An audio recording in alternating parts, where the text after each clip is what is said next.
I have a gift. I have a gift. It's not a gift of gab. It's just a gift to say, look, man, I'm vulnerable.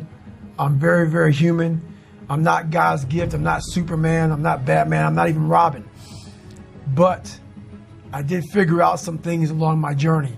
So if I kept myself introverted and closed in, no one would ever, realize, man, that big, hard, tough guy over there, man, he's just some superhuman, and they put a title on me.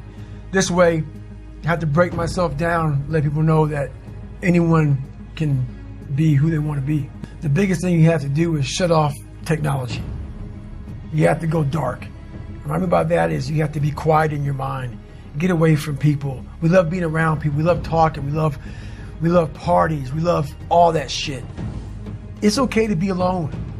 It's also okay to be unhappy. It's okay to be unhappy sometimes, man. It's okay to say, you know what, man, I'm up. So you gotta go to the truth first. Who are you? Get really accountable and say, okay, who am I? What's the truth about me? Get to that dark place in your mind. Figure out, it may take months, it may take years. Figure out your purpose. Figure out what you want to be in life. And then from there, okay, I have my purpose. It may take a long time. No one knows their purpose because it's too loud. Find your purpose. From there, all right, you gotta start planning. People love the planning phase because it's very comfortable. Then from the planning phase, you gotta go to execution. So the execution phase, what we all hate, because that's where the real work begins, and that's when the failure happens, and the failure, and the failure. So, but that's kind of how you have to do it. Every day is a battle because your mind wants to choose the path of least resistance. Every day. But you don't become better by ever doing that. You become normal. And I don't want to be normal. I believe that most human beings are only living at about 40% of their capability. So the mind has a governor, like a car. If you're driving a car and the car has a governor on it, the car may say 130 miles an hour, but the governor is set for 91. Once that governor sets in, you get to 91, that car starts doing this. The car wants to go. The car wants to go, but that factory said, we're not going past 91. We have a factory, a nice governor in our brain, and it's a survival mechanism. It protects us from pain and suffering. The second we feel that shit, our mind says, oh no, this isn't fun. We should back off. We should sit down, find something more comfortable. And there's something about the mind. The mind has the tactical advantage over you at all times. At all times of your life, the mind has a tactical advantage over you. Why is that? It knows what you're afraid of. It knows your insecurities. It knows your deep, dark lies. And it starts to push you away from that shit. It pushes you in a direction that is comfortable.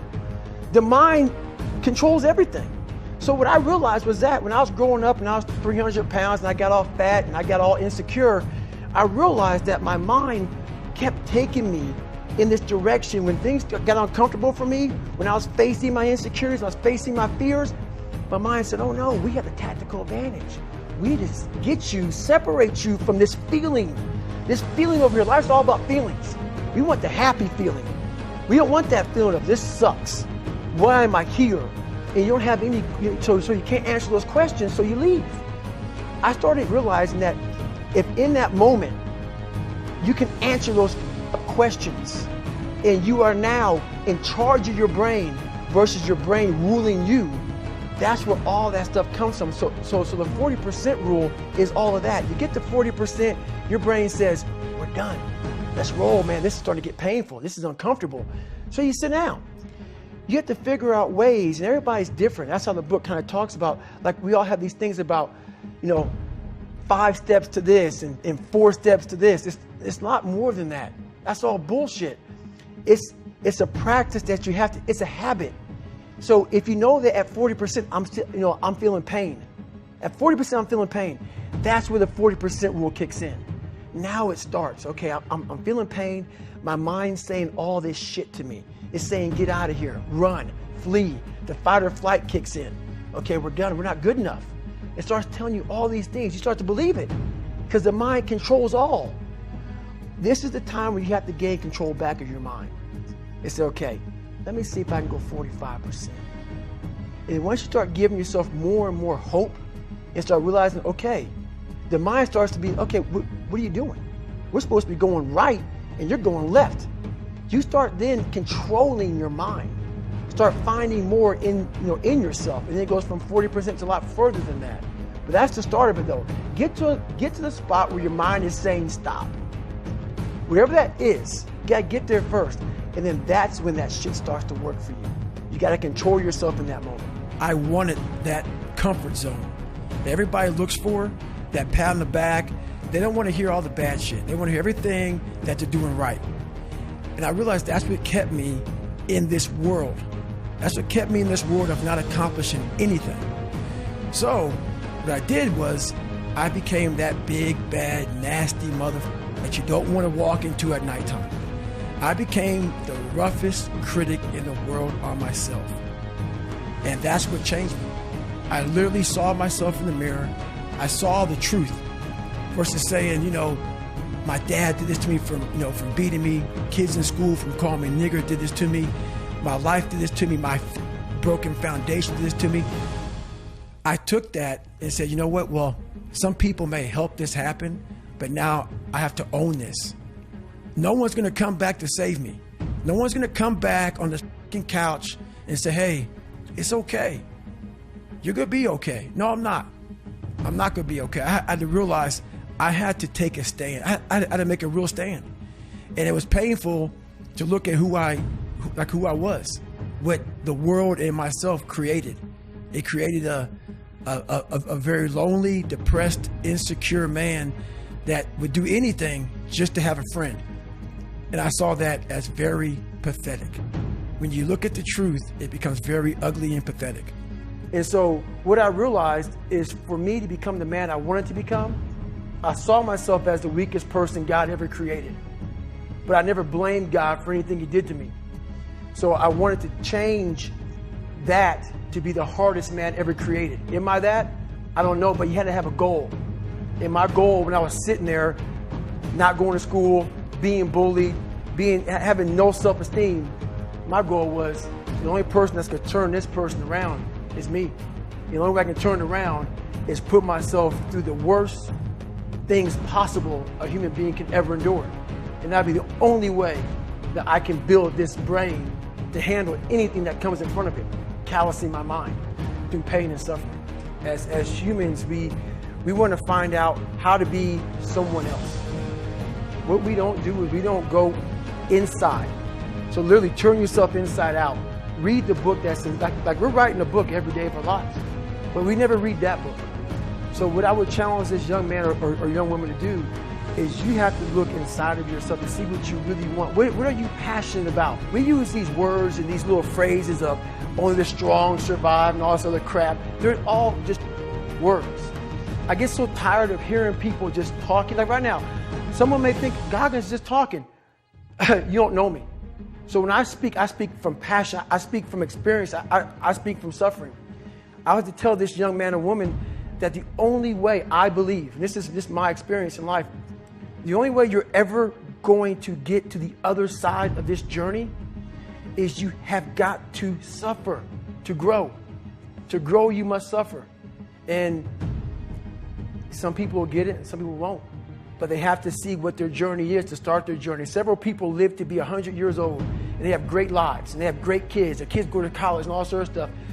But somewhere in their life, there was a point where they had a decision to make.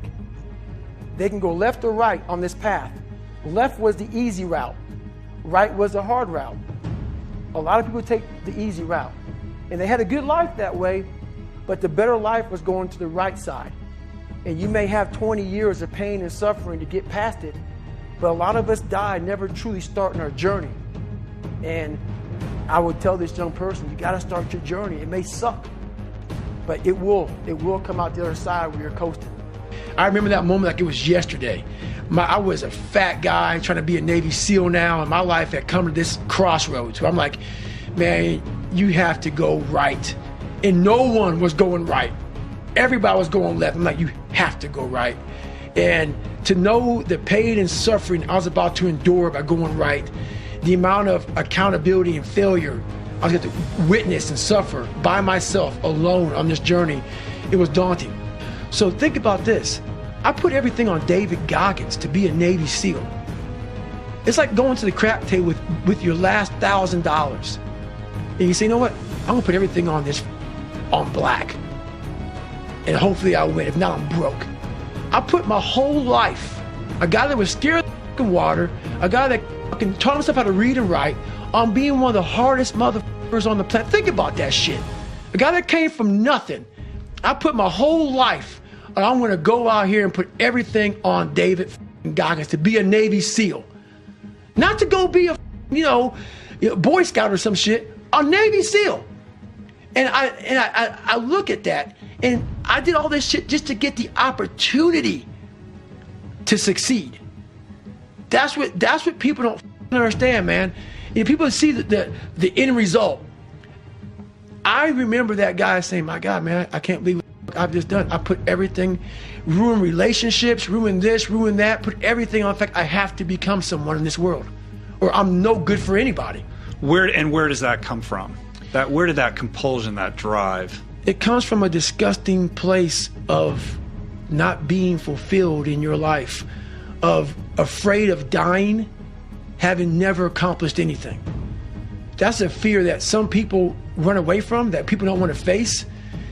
When you have a real fear of dying and being just another person, that I live to pay the bills, I made $1,000 a month. This is my life. I spray for cockroaches, man. If that makes you feel good, that's great. It didn't make me feel good.